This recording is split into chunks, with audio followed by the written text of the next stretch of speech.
Bom dia, gente. É um prazer estar aqui, depois de muito tempo que eu não vinha. Agradeço à comissão por ter me convidado para participar do evento. Acho sempre importante fazer essa troca, né? Mostrar um pouquinho o que a gente faz, interagir um pouquinho com vocês, para ver se a gente faz colaborações ou troca ideias, né? Então, estou à disposição após a palestra para a gente conversar. Então, eu vou falar um pouquinho dos impactos recentes das mudanças climáticas, né? Não sei qual o conhecimento que vocês têm nessa área, é muito, é pouco.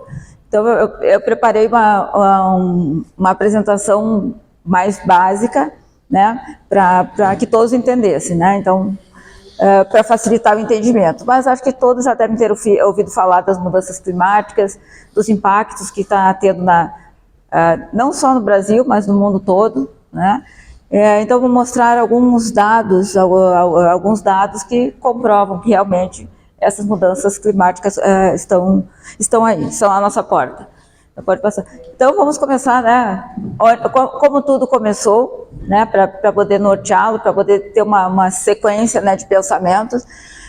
Então, como a maioria das pessoas sabem, a Revolução Industrial, né, é praticamente a base desse novo período, né, dessa história contemporânea nossa, né? Então, ela começou a partir desse desenvolvimento da indústria, muitas coisas mudaram, né? A gente está com todo esse desenvolvimento em função dessa Revolução Industrial que teve em 1960. E ela foi promovida muito por essa invenção, né, do motor movido a vapor, né, que foi inicialmente proposto em 1712 e depois melhorado, aprimorado em 1765, né? E esse motor a vapor, ele era movido por carvão, né, que é um produto fóssil, né? E nessa época, em 1800, a população mundial tinha um total de 1 bilhão de pessoas. Então, a gente está agora em 2023, já estamos em 8 bilhões, né? Então, olha como aumentou em 200 e poucos anos. Em 1824, foi a primeira vez que se falou de efeito estufa, mas era o efeito estufa natural. Então, isso foi falado por Fourier, né? Ele já descrevia esse efeito estufa, mas ele não sabia exatamente como, né, o que era causado. Mas já tinha conhecimento do efeito estufa. E ele já sabia que ele era muito importante, né? Então, ele era muito importante porque sem ele a gente não teria o planeta como a vida que a gente tem no planeta como agora, né? Porque a Terra seria muito fria, o calor não ficaria aqui, né, na atmosfera, todo esse calor iria embora e a Terra seria muito fria, não teria essa temperatura amena como está agora. Então, as formas de vida não conseguiriam se desenvolver como a gente conhece, né? Pode passar? Depois, então, já começou a entender mais os gases que formavam, então, esse efeito estufa, né? Então, tempos depois já começou a se estudar, já sabiam da importância desse vapor d'água, né, para o efeito estufa. E Tyndall já dizia assim, que a camada formada por esse vapor é necessariamente importante para a vida vegetal, mais do que o próprio tecido para o homem, ou seja, na verdade, sem essa camada aqui, não teria nada aqui embaixo, né? A gente não conseguiria se desenvolver, é essa afirmação dele. Pode passar um dele. Depois Arrhenius, isso acho que todos conhecem, né? Já ouviram falar do Arrhenius, né? Que é o químico que foi o primeiro a propor a teoria ácido-base, e ele mesmo já falava desse aumento do efeito estufa, né? Então, anteriormente se falava do efeito estufa natural, né? Que é benéfico para o planeta, é necessário para o planeta. Mas a Arrhenius já começou a falar, não, o homem vai começar a interferir, e isso já era 1896. Então, ele fez uma publicação em que ele fez o cálculo, e ele mostrou a correlação direta entre os níveis de CO2 que seriam gerados pela queima do carvão e o aumento da temperatura da Terra. Então, ele mostrou vários cálculos nesse artigo, fazendo correlação de quanto deveria ter de CO2, aumentaria tantos graus, se diminuísse o CO2, diminuiria tantos graus a temperatura da Terra. E depois já se descobriu por que o CO2 era uma molécula importante, né, porque ela absorvia essa radiação infravermelha. Depois, já em 1927, a gente já estava queimando toneladas, né, de 1 bilhão de toneladas já de combustível fóssil, né. Em 1930, 130 anos depois, a população já chega a 2 bilhões de pessoas, né. Por que eu fico falando do número de pessoas? Porque o número de pessoas está relacionado diretamente com essa industrialização, né. Mais produtos são necessários, mais energia é necessária, mais energia é consumida, mais produtos tem que ser gerado, a indústria precisa de mais energia para gerar esses produtos, então está tudo relacionado. Bom, acho que todos têm conhecimento, né, do petróleo. O petróleo, então, ele tem tem vários produtos, né, derivados do petróleo, aqui tem alguns, né. E por que eu estou chamando a atenção disso? Por causa do número de carbonos que tem esses produtos, né, do petróleo. Então, na verdade, o que a gente está fazendo? A gente está tirando o petróleo que está lá embaixo, quietinho, sem causar nenhum dano, né, sem reagir com nada, e estamos transformando ele em diferentes produtos. Esses produtos têm uma quantidade diferente de carbono, e esse carbono todo vai se transformar em CO2, né? É a reação completa, né, aqui do metano, né, nem tudo obviamente, se transforma em reação completa, não se transforma em CO2, mas se transforma em CO, que é tóxico, mas enfim, ou seja, todo aquele carbono do petróleo, ele é todo transformado em CO2, ou uma grande parte transformada em CO2, e esse CO2 é que a gente está lançando na atmosfera. Então vai ter uma quantidade maior de moléculas que vai estar recebendo e transferindo aquela quantidade de calor, ou seja, aumentando a quantidade de calor que é represada na nossa atmosfera. Pode passar?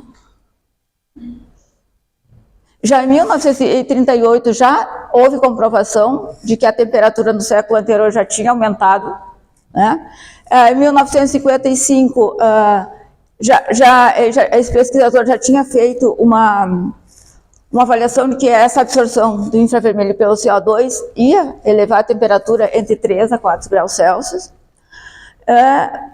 E aqui, antigamente se falava que o oceano era capaz de absorver todo esse CO2 que tinha em excesso.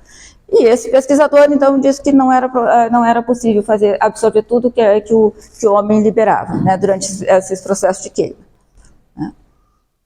Em 1958, então, a gente começa a fazer as medidas no Havaí de CO2. Então, de lá para cá é que tem sido feitas medidas constantes, né? Então, é com base nesse laboratório no Havaí que a gente acompanha a evolução do CO2 na atmosfera mundial.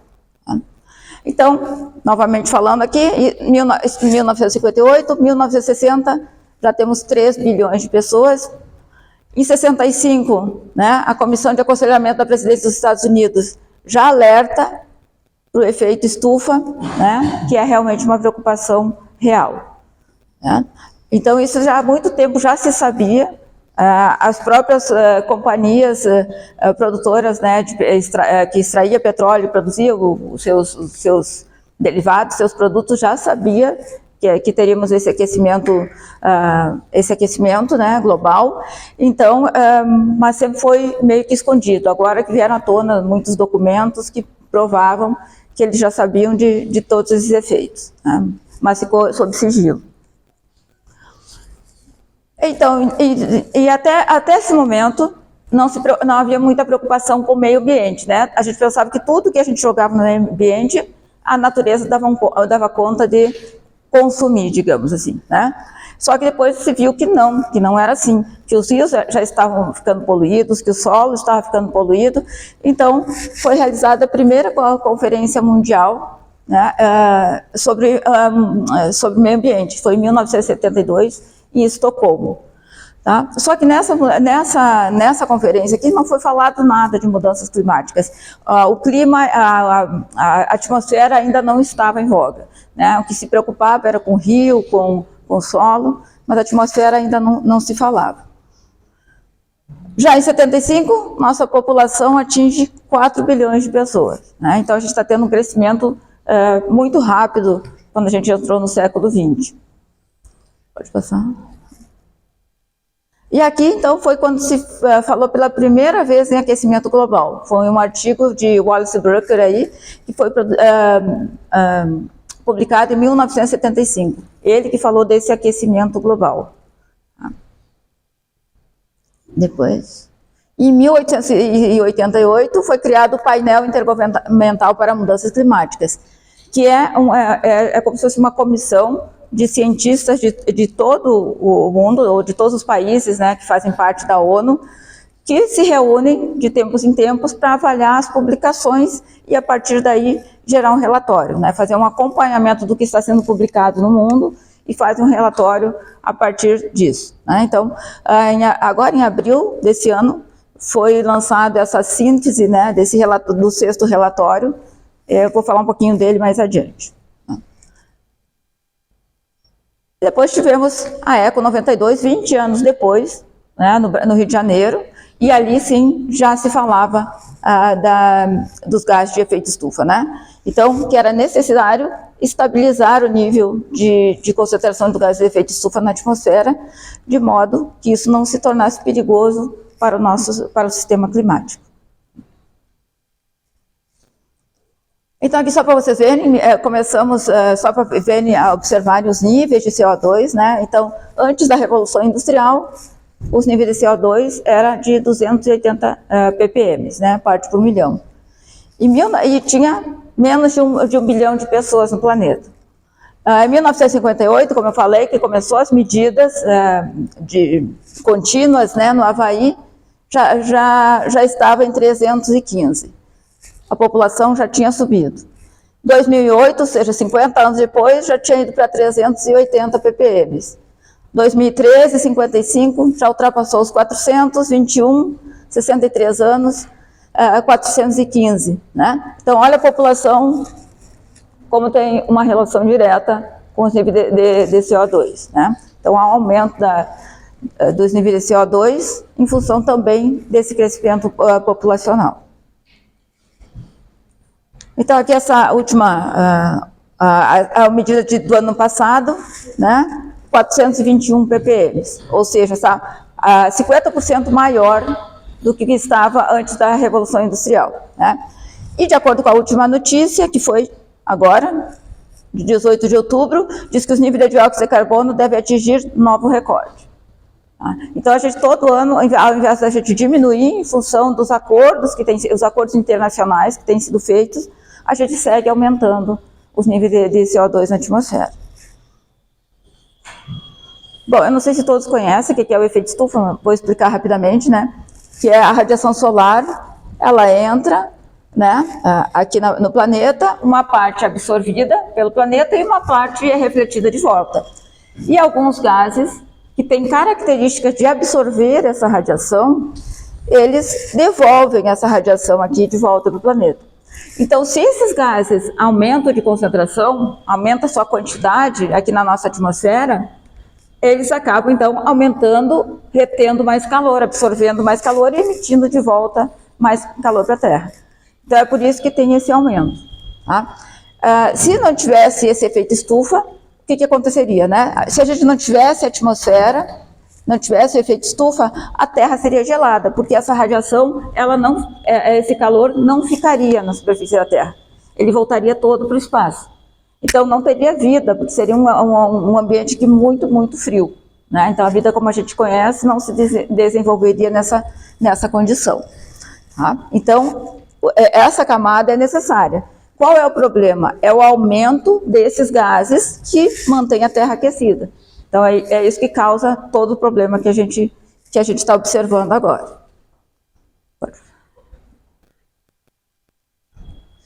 Então, alguns gases que são regulamentados pelo Protocolo de Kyoto, né, que foi um acordo internacional feito no Japão em 1977, é o vapor d'água, mas o vapor d'água, ele não embora ele seja o principal gás de efeito estufa, a gente não leva ele em consideração porque ele não tem uma fonte antropogênica, né, não tem uma fonte do homem que seja realmente relevante.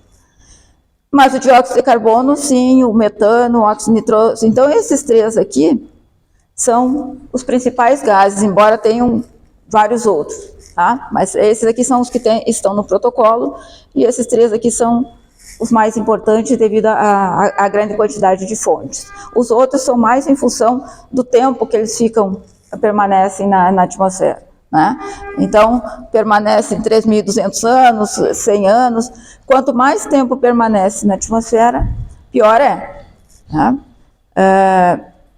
Porque eles demoram mais para... Não, pode deixar. Eles demoram mais para serem eliminados. Né? Então, eles continuam causando algum tipo de efeito. Então, o que é, na verdade, o aquecimento global? É um aquecimento da temperatura superficial da Terra, e alguns consideram também do oceano. Tá? Então, o que a gente vê aqui? Esses gráficos são, quando se fala em aquecimento global, vai aparecer sempre esses dois gráficos juntos, né?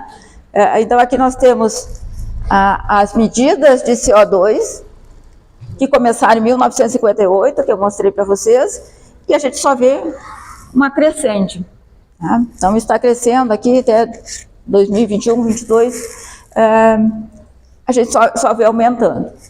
E quando a gente observa a variação da temperatura da Terra, a gente também observa uma tendência crescente. Então, por isso que se chegou à conclusão de que o CO2 está influenciando, esses gases de efeito estufa estão influenciando na temperatura da Terra. E, bom, vamos ver, passei, vamos ver se eu... E o que tem a ver, então, com o aquecimento global e as mudanças climáticas, né? O que são as mudanças climáticas? Né? Então, a gente tem padrões climáticos que a gente já conhece, todos já foram estudados em todas as regiões. São padrões que se repetem, né? Então, todo ano a gente tem primavera em determinado lugar, primavera, inverno e verão, e cada um tem suas características de temperatura, de chuva, de vento, né? Então, a gente tem padrões. Só que esses padrões, eles estão sendo afetados. Né? Então, a gente já não se observa o mesmo padrão de antes, o padrão de chuva. Em Juiz de Fora chovia todo ano, no mês de março chovia muito. Agora já, digamos, não se observa mais isso. Né? Então, esse padrão está mudando. Então, essas variações das mudanças do clima, elas se dão a todas aos fenômenos, né, que estão relacionados com o clima, né? Chuva, nebulosidade, temperatura, umidade relativa, pressão, tudo isso está mudando.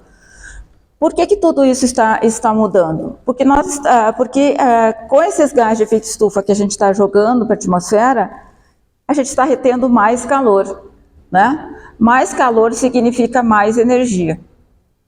E o calor, ele acaba causando diferença de pressão, diferença na velocidade dos ventos, maior evaporação.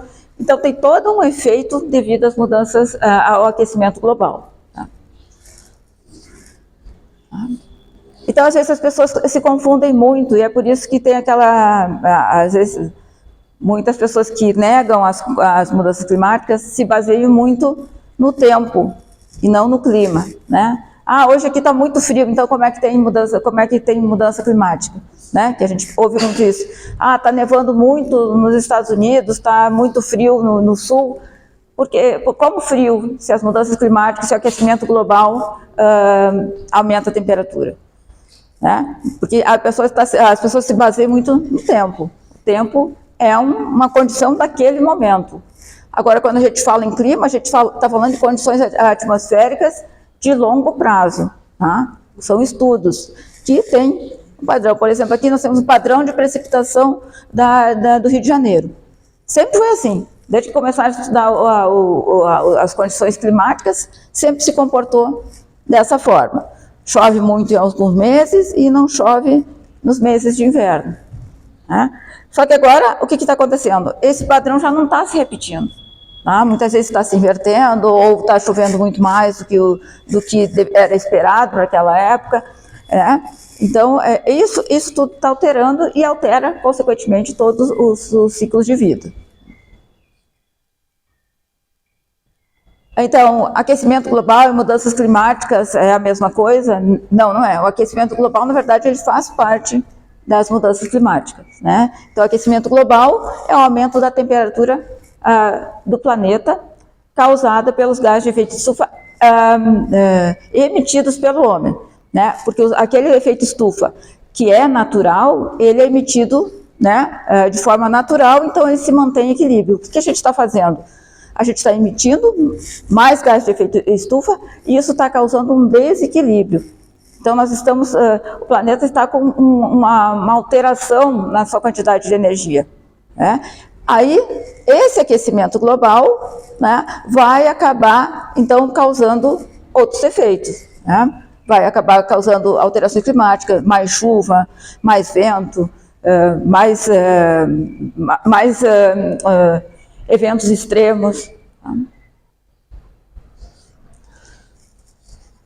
Então, a gente sabe que esses períodos de aquecimento global e de resfriamento, isso é comum no planeta Terra. Então, tem períodos que está mais frio, as eras do gelo, depois esquenta, né? A gente tem aquecimento global. Então, isso ocorre de tempos em tempos. Né? Qual é o problema? O problema é, nesse caso, a gente não consegue provar que são os eventos naturais que estão causando esse aquecimento global. Né? Ele é uma tendência, nós estamos num período de aquecimento global. Né? Nós estamos saindo da era do gelo e entrando numa era interglacial que vai ter um aumento da temperatura. Sim, isso é verdade. Só que o que a gente está fazendo? A gente está acelerando muito o processo. E essa aceleração do processo acaba fazendo com que a gente tenha dificuldade de se adaptar. Né? Então, esse é o problema. Então, aqui só para mostrar o ciclo solar. Né? Então, muitos dizem assim, mas é o Sol. O Sol tem épocas que ele fica, digamos, mais quente, né? A gente recebe uma quantidade maior de calor, e outras épocas que chega menos calor aqui até a Terra, né? São devido a essas manchas solares. Isso é verdade, só que nós estamos justamente num período em que nós temos que o Sol está com baixa radiação aqui. Então tem menos radiação chegando à Terra do que era, mas ao mesmo tempo a temperatura segue aumentando.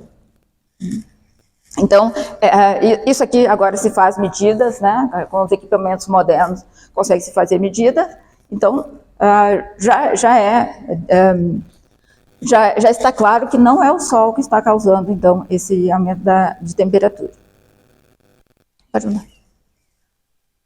O El Niño e Laninha, né, que são dois fenômenos que ocorrem, que sempre ocorreram, né, digamos assim, nesse novo formato do planeta Terra, já ocorre há muito tempo, e são fenômenos também naturais, né, que há um aquecimento no Oceano Pacífico ou um resfriamento. Então, de acordo com o evento, né, vai ter mais chuva numa região e menos chuva noutra, e vice-versa, né.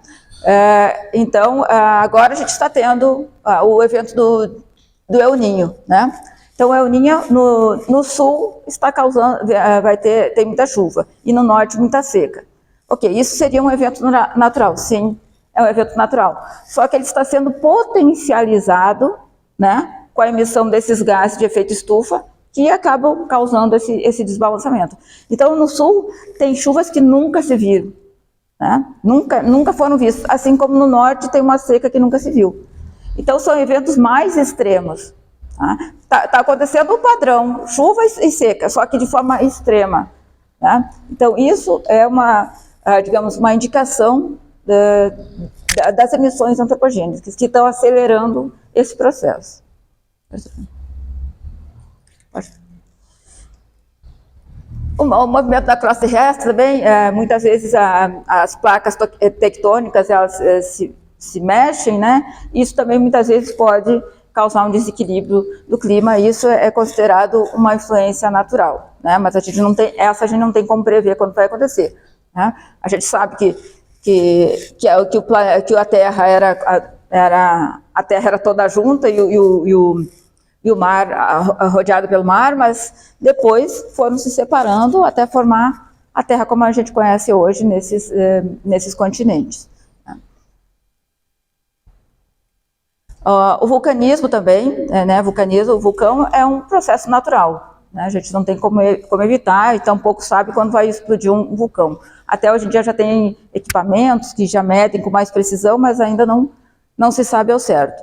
Então, esses vulcões, o que acontece? Eles têm uma energia tão grande que essas emissões elas ultrapassam a troposfera, elas vão lá para a estratosfera.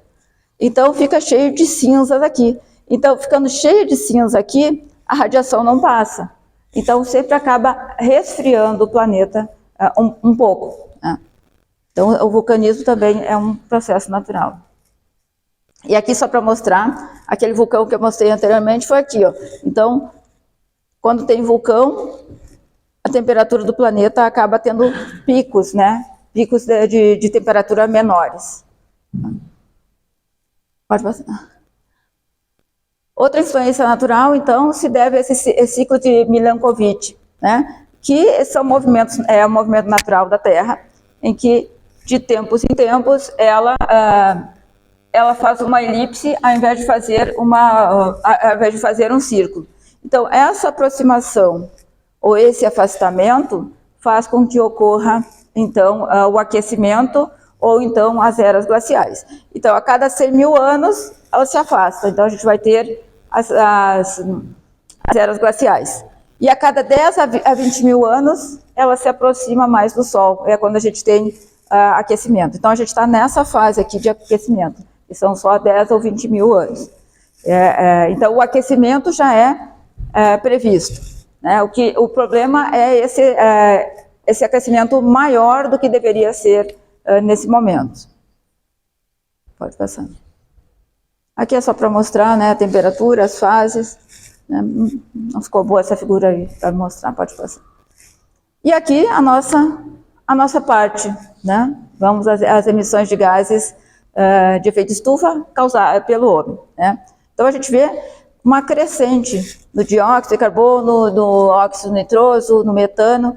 Então tudo isso muito relacionado, se a gente pega aqui de 75 para diante, quando começaram todas as medidas, a gente só vê uma crescente, né? Os CFCs, eles começaram a crescer, mas depois diminuíram em função da sua proibição, que são os compostos usados em aerossol para refrigeração. Então, as fontes antropogênicas, sem dúvida nenhuma, o uso de combustível fóssil, né? Ele é o principal, né? Então, por isso que eu mostrei lá desde o início lá da extração do petróleo, do uso do carvão. Então, o uso de combustíveis fósseis, petróleo, carvão, gás natural, tudo isso tem ajudado. Porque, como eu falei, tudo isso se transforma em CO2, né? Em dióxido de carbono, que vai para a atmosfera e não consegue ser absorvido nem pelas plantas, nem pelo oceano.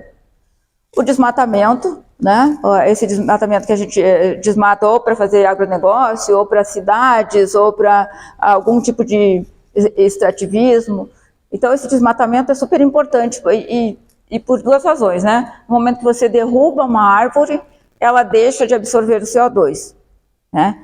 E se você derruba e queima essa árvore, ela ainda libera CO2. Então, a gente perde duas vezes, né? Então, o desmatamento, ele é muito importante por isso. Por isso que falar desmatar é ruim para o aquecimento global. Sim, é ruim, porque as árvores deixam de absorver CO2 e para piorar, liberam esse CO2.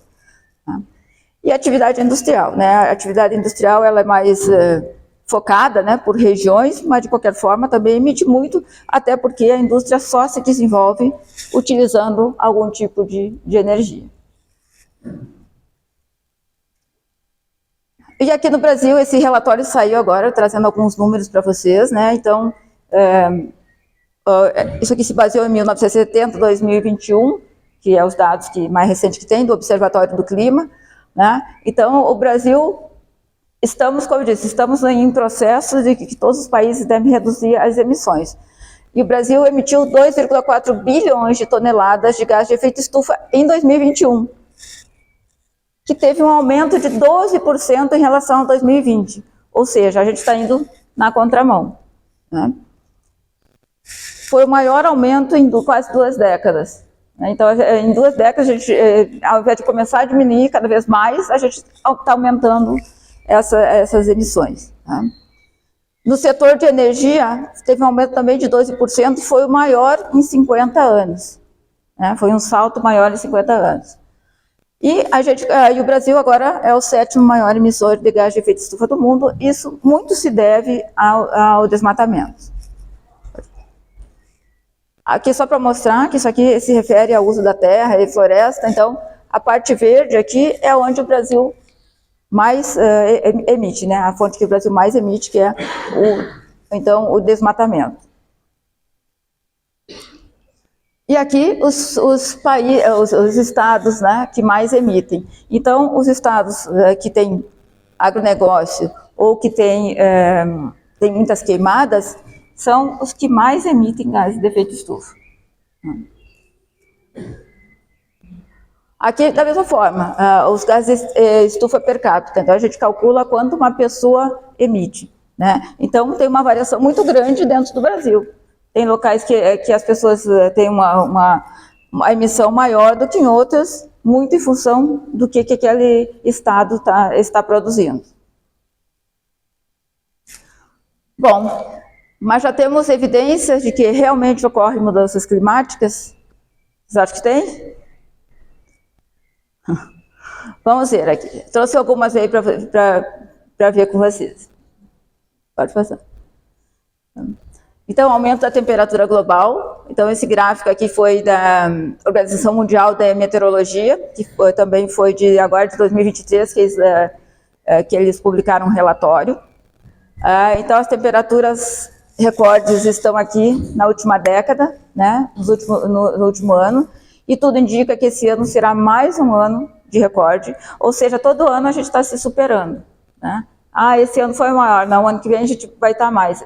Então, os últimos anos sempre têm sido os mais quentes da história.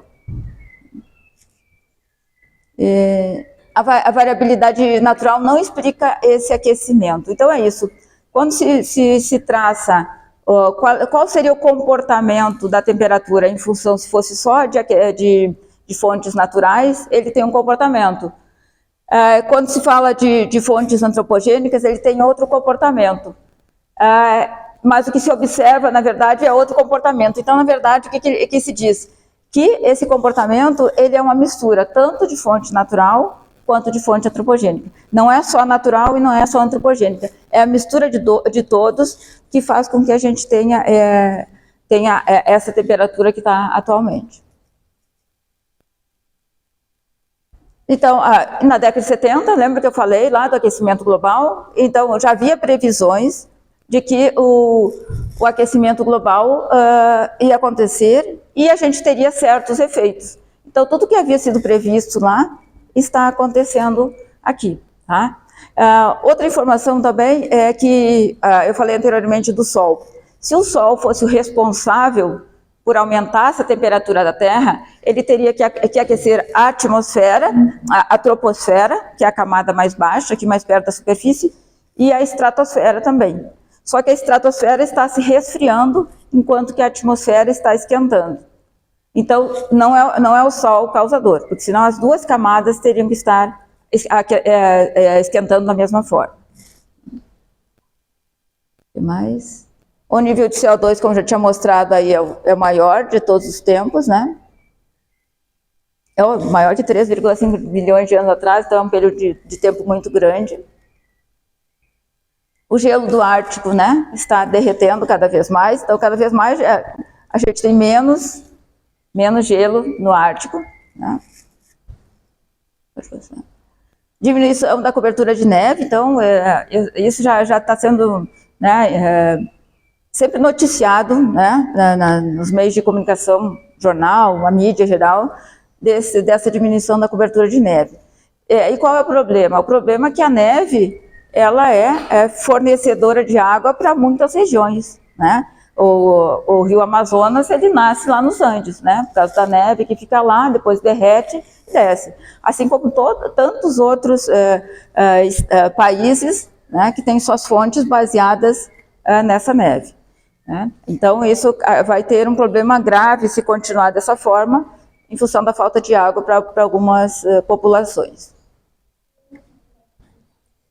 O nível do mar está aumentando, né? Então isso já tem provas, até mesmo no Brasil, algumas zonas costeiras já estão sofrendo bastante com isso, né? Então aqui entre janeiro de 93 e dezembro de 2002, aumentou 2,2 milímetros por ano. Depois aqui 3,13, e agora nós já estamos em de 2013 até o ano passado, está aumentando quase 5 milímetros por ano. Então, há uma tendência normal de uma crescente novamente para aumentar esse nível do mar. Acidificação dos oceanos, né, porque ele está absorvendo mais CO2, e isso está se convertendo na forma ácida, e com isso é muito grave, porque alguns seres que vivem aqui, eles têm um pH ideal. Então, fugindo daquele pH, eles acabam morrendo, não se desenvolvendo. Então, tudo isso, afetando a vida marinha, afeta, consequentemente, a alimentação, né? A cadeia alimentar. Nossa, de quem vive no mar, e nossa também. Aumento de eventos climáticos extremos, né? A gente está vendo de tudo um pouco, né? Furacões mais fortes, ventos mais fortes, ciclones. No Brasil não era comum ter ciclone, agora já teve Santa Catarina, agora no Rio Grande do Sul já teve 2, 3 ou 4 esse ano, que nunca tinha se ouvido falar de ciclones aqui no Brasil. Então isso é tudo devido a essas mudanças extremas do padrão climático. Mudança nos padrões de precipitação, né? Então teve muita chuva no sul, na Europa também, na Líbia, acho que também foi onde teve uma grande chuvarada que matou um monte de gente. Então, até na Alemanha teve o ano passado, retrasado, ou seja, em lugares que nunca se esperava tanta chuva e nem essa quantidade de chuva, né? Então por isso que se diz, para esse mês choveu tanto, mas era esperado tanto, ou seja, quer mostrar o quê? Que está diferente, o padrão climático está diferente, o padrão daquela precipitação está diferente. Bom, nós temos algumas situações atuais aqui, vou ler para vocês. A concentração de dióxido de carbono acima dos últimos 2 milhões de anos, o recuo das glaciais maior que nos últimos 2 mil anos, a década mais quente nos últimos 125 mil anos, o nível do mar está crescendo mais rápido do que nos últimos 3 mil anos, a cobertura de gelo está menor do que 1000 anos, enfim. Aqui mostra de como a gente está, embora o planeta já tenha passado por outros momentos de aquecimento, né, não foram tão drásticos como está sendo agora. Aquela informação era do último relatório do IPCC, e essa aqui também é tipo assim, quais são os cenários, né? Então, a ideia é que se reduza as quantidades de CO2 para a atmosfera para tentar minimizar esse aumento da temperatura. Então, o aumento da temperatura global já está em 1,1 graus Celsius, ou seja, comparado com o período antes da Revolução Industrial. Então, a gente já aumentou 1,1 graus Celsius. E isso tudo tem efeitos em tudo. Então, o ideal, pelo Acordo de Paris, é que não passe de 1,5 graus Celsius. Mas alguns estudos já apontam que talvez em 2025, 2026 a gente já atinja essa temperatura, né? Então, para cada grau que aumenta a temperatura da atmosfera, mais efeitos a gente vai ter, né? Que vão desde a subida do nível do mar, a probabilidade do Ártico ficar sem gelo no verão, os ciclones, né, mais intensos, frequência de precipitação extrema. Olha aqui, se subir 1,5 graus, nós temos essa possibilidade de 17%. Se subir 5 graus, 150% de eventos de precipitações extremas, né? Aumento da extensão de incêndios, que a gente está vendo também, acompanhando nas notícias mesmo. Todos os anos a gente observa alguma coisa, né? Ou é na Europa, na Grécia, no Canadá recentemente, no Havaí. Então a gente está vendo cada vez, na Austrália, cada vez mais a gente vê esses incêndios aumentarem, né? E esses incêndios são também causados pelo aquecimento global. Sempre houve incêndio em muitas regiões do planeta porque é natural daquela região, é uma das características. O problema é o quê? É que com o aquecimento global, os períodos de seca estão ficando maiores e com isso vai ter mais queimada. Os períodos de queimadas acabam se tornando mais longos, né? Pessoas expostas às ondas de calor, né? Então, por exemplo, a Europa mesmo, ela não está preparada para ter ondas de calor, né? Porque lá eles se preocupavam sempre com o quê? Com o inverno muito frio, tinha calefação e tudo. Dificilmente você ia, há um tempo atrás, ia para a Europa e teria ar-condicionado nos locais. Não tinha, eles nem sabiam o que era. Então, e agora eles estão se preocupando com isso. Então, teve problema de onda de calor extrema e acabou matando muita gente, né? Aumento, então, também de vetores, né, que transmitem doenças, por exemplo, o mosquito, né, porque se proliferam melhor em temperaturas mais altas. Então a gente precisa fazer, a sociedade como um todo, né, precisa se conscientizar, né? Acho que os governos têm que fazer a sua parte, mas a gente também, inclusive cobrar dos governos que façam a sua parte, mas a gente tem que fazer a nossa parte também, né? Então, precisamos desativar o uso de combustível fóssil, precisamos combater o desmatamento, né, usar os veículos menos poluentes. Então, tem várias coisas que a gente pode fazer ou cobrar dos governos para diminuir, para reduzir essa poluição, digamos assim, e a gente ter um planeta mais habitável. Ontem eu estava finalizando a palestra e daí recebi um alerta de um artigo que tinha chegado, aí fui ler o artigo para ver, e aí acabou que calhou bem com o que eu ia falar, né? Então esse artigo aqui, ele fala o estado do relatório climático de 2023. Então a gente já está entrando, que eles dizem que a gente já está entrando num território desconhecido, tá? Então ele acabou de ser publicado, ontem, né? Ele foi publicado. Então, o que ele quer dizer com isso? Ele pegou os eventos climáticos desse ano e fez alguns gráficos, né? Então, essas linhas em vermelho, elas mostram as anomalias que aconteceram esse ano comparado com o padrão. Aqueles em cinza é como se fosse o padrão. E o em vermelho é como a gente está saindo fora do padrão só em 2023.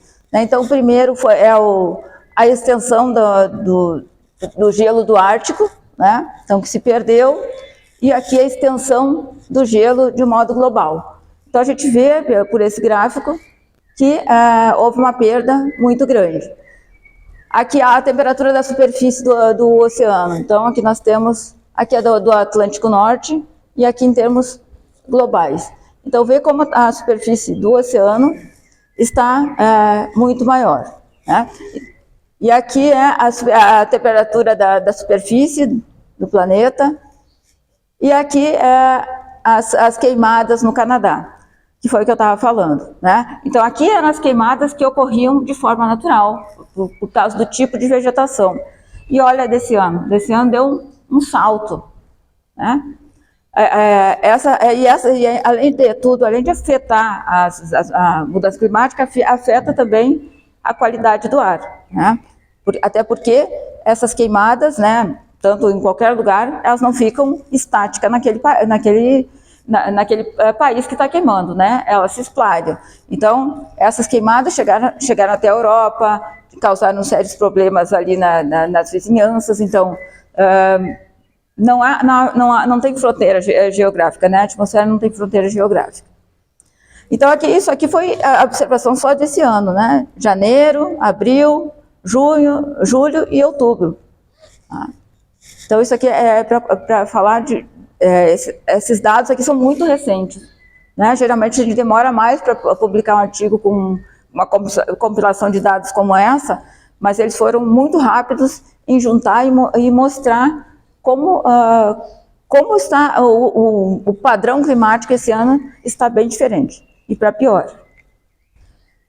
Aqui está mostrando as atividades humanas relacionadas ao clima, né? Não dá para... Aqui o CO2 não dá para ver direito, mas em algumas partes, essas emissões caíram em função da pandemia. Então, tem muitos picos aqui, pequenos, não dá para ver direito aqui nesse slide, mas são, em geral, as atividades relacionadas com os gases de efeito estufa. O que se vê é que a energia que a gente deixou de consumir um pouco, né, durante a pandemia, mas depois voltou a consumir o dobro, né? Então, não melhorou muito a situação. Vamos ver hoje. Essa é a série temporal relacionada ao clima, então o dióxido de carbono, o metano, não metano. Deixa eu olhar aqui porque eu não estou enxergando ali o que é. Os extremos climáticos, tá? Então, na verdade, a gente só vê como o homem tem perturbado o sistema climático, né? Então, a gente está sofrendo as consequências que vão ser muito piores. A tendência não é melhorar se a gente seguir emitindo. Vamos ver se a gente está, para os que gostam de apreciar a Bíblia, né? Então, eu só trouxe uma frase provocativa aí. Será que a gente está nos tempos do Apocalipse, né? E haverá em vários lugares grandes terremotos, fomes e pestilência. Haverá também coisas espantosas e grandes sinais do céu, né? Será que a gente está chegando aí no Apocalipse? Pode passar.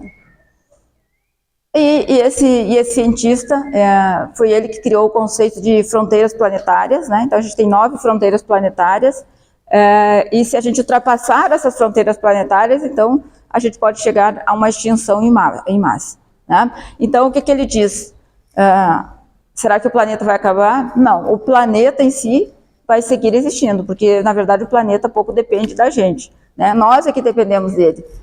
O que pode não seguir existindo é a humanidade, né? Então, se a gente continuar poluindo, né, descuidando do planeta, a tendência é que a humanidade seja extinta, mas outras espécies virão, como vieram, né, nessas últimas 5 extinções em massa, tá?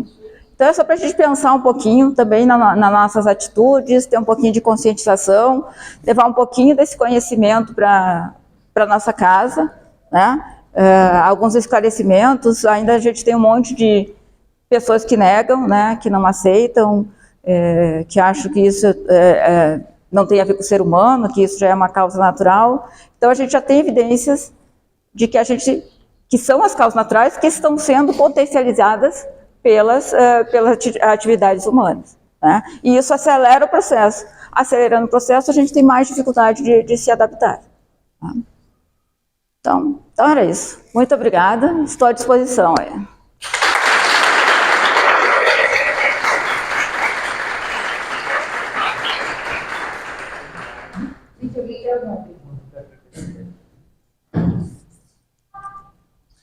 Você realmente acha que a gente ainda consegue reverter isso? Vai ter que se transformar piorando cada vez mais? Bom, de acordo com vários cientistas, eles dizem que a gente tá no limite, a gente ainda tem tempo. Reverter, eu não acredito, mas de não deixar crescer, né? Eu acho que a gente já tem tecnologia para fazer um monte de coisa. Mas tem uma influência econômica aí nesse caso, né? Que a gente ainda é muito ligado aos combustíveis fósseis. E tem toda uma parte econômica por trás, interesses econômicos por trás disso. Além disso, a gente ainda não tem energia renovável suficiente, digamos assim, para dar conta da substituição total do petróleo, né? Mas eu acho que unindo esforços a gente consegue não reverter, mas não aumentar, né? E quem sabe mais adiante com algum tipo de tecnologia a gente consiga até reverter, né? Diminuindo esses gases de efeito estufa da atmosfera, como calculou a Arrhenius, a gente pode ou diminuir ou aumentar, né? Então a gente pode de alguma forma, né? Já tem vários estudos, digamos assim, mirabolantes, né, sendo propostos, tipo de colocar escudos na atmosfera para refletir de volta a radiação solar, ao invés de atingir a Terra. Mas aí tem toda uma problemática. O que vai acontecer se isso foi feito? Né? A gente não sabe. Nós vivemos num planeta que tem N fatores que podem ser afetados, né? Assim como, por exemplo, as energias renováveis. Elas são boas porque não emitem diretamente CO2, mas elas não são ainda maravilhosas, porque a gente acaba destruindo o meio ambiente de alguma forma, tá?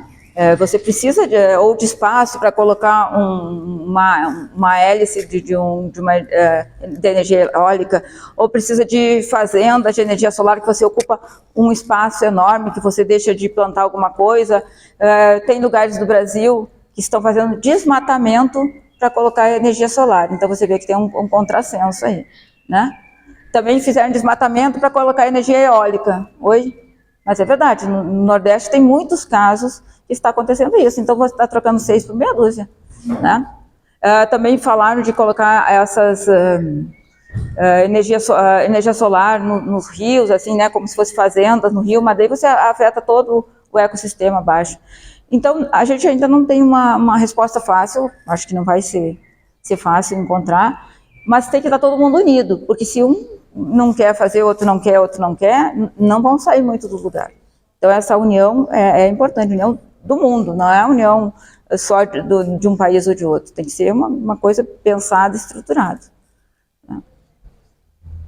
Alguém tem mais alguma pergunta?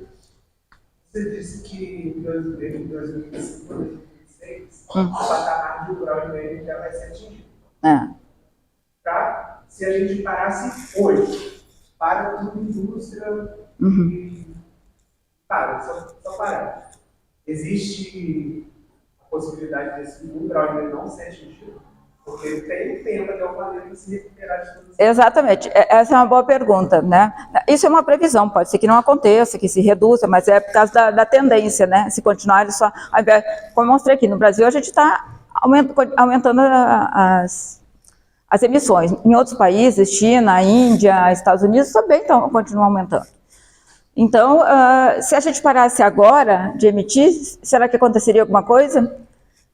Eu falei ali do tempo de vida dos compostos na atmosfera, né? Então, o tempo de vida desses compostos é de 20 a 100 anos, a 3.000 anos. Se a gente parasse tudo agora, a temperatura ainda ia continuar subindo, porque esses compostos ainda vão estar na atmosfera por 100 anos, digamos assim, tá? Então, a gente tem que pensar em alguma coisa para otimizar esse processo. Nesse caso, vai ter ser rotações, né? Pode estar a emissão, você criar uma maneira de absorver. Isso. Isso, exato. Isso. Com certeza. Daí por isso que estão investindo muito no reflorestamento, né? Então, o reflorestamento ajuda bastante, porque as árvores absorvem bastante CO2, já que os oceanos já estão praticamente no seu limite, não conseguem mais absorver, né? Ou, de repente, alguma tecnologia nova que surge aí que consiga captar esse CO2, né? Tem muitas pesquisas aí fazendo buscas de materiais que absorvem CO2, sintetizando algum material para absorver mais esse CO2, construir casas, né, com esses materiais que absorvem. Então, acho que a gente já tem, digamos, conhecimento, não sei se ainda tem a tecnologia, mas já tem conhecimento para investigar mais e chegar a alguma saída, digamos assim, né? Mas isso depende muito de um esforço, né? Porque enquanto ainda o petróleo é dominante, é muito difícil, por mais que a gente faça um monte de coisa, se a gente continuar emitindo, a gente nunca vai conseguir reduzir, vai sempre ficar ou igual, ou um pouco mais, mas diminuir mesmo não vai. Gente, então a gente vai encerrar agora. Muito obrigada. Eu tenho uma pergunta. Pode falar. Nós somos alunos universitários. São os alunos mesmo, né? Nós falamos de ter estufa, vocês vão estudar espectroscopia molecular, agressão terrorista. Isso, não quis entrar nesses detalhes. Molecular, e isso é esse padrão de estufa tem a ver com espectroscopia molecular. Então, se você for estudar fisicoquímica e a parte de emissão molecular, é exatamente isso para entender melhor essa questão do estudo. Agora, Adriano, você fala um pouquinho dessa questão da mudança climática. Assim, tem muito a ver com o padrão de desenvolvimento do país. Né? O país envolvido no padrão de emissão e desenvolvimento em outro padrão. Fica aí em relação a essas emissões. Esse é o problema, né? Porque enquanto os países desenvolvidos emitem em torno de 16 toneladas de CO2 por ano, os países pobres em desenvolvimento emitem menos que 1, né? Então há um consumismo muito grande nos países desenvolvidos e isso tudo gera a maior quantidade de emissão de CO2. Né? O que se propôs já há muito tempo e que não tem sido cumprido é que os países ricos pagariam para que os países pobres em desenvolvimento tivessem tecnologias que fossem sustentáveis. Né? Só que isso ainda não foi cumprido. Até o Lula fez um discurso cobrando mais outro dia na ONU para que esse dinheiro seja realmente depositado, porque ainda não foi depositado e aí acaba que não saiu do lugar essa promessa. Né? Não sei se era isso que você queria. Outra coisa que graça interessante a relação muito forte com a água, as emissões, né? Falando um pouco sobre isso, essa relação forte com a água, as emissões, e a dependência forte das mudanças climáticas extremas, que é o desmatamento e a umidade de chuva. Eles estão relacionados. Na verdade, o agro é um contrassenso, né? Eu acho que o agro está indo na contramão, opinião particular minha, né? Mas está indo na contramão, né? Claro que a gente não pode generalizar como tudo, né? Tem pessoal do agro que trabalha direitinho, que faz tudo, mas a gente sabe que uma grande maioria no Brasil derruba, invade terra, derruba árvore e faz tudo, queima, faz queimada, isso tudo para aumentar a sua área de plantio. Só que isso é um contrassenso, porque quanto mais árvores eles derrubam, menos chuva eles vão ter. Porque a região centro-oeste, que é a principal do agro, né? No sul também tem, mas a centro-oeste é a maior, é a que, digamos assim, que pesa mesmo na balança comercial é a centro-oeste. Então, se você derruba a Amazônia, você não vai ter mais chuva. Né? E recentemente eu tive com um pesquisador que já tem muitos agropecuaristas que já estão preocupados com isso, porque eles já notam que no centro-oeste o padrão de chuva já mudou. Então, para eles plantarem e colherem, porque eles fazem 2 safras por ano, né?